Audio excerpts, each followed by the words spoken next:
Ayan, nakikita mo na, ganito ang buhay sa Thailand. Hindi ko naman sinasabi lahat. Anyway, ako nga pala si Jeline, ang 24K bodies ninyo dito.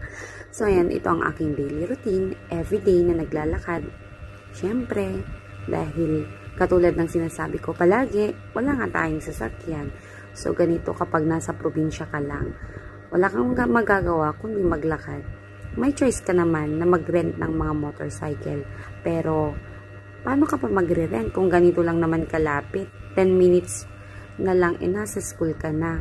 So, tsaka mo lang talaga papangarapin magkaroon ng sasakyan kung gusto mong gumala. Dahil nga mas accessible ito.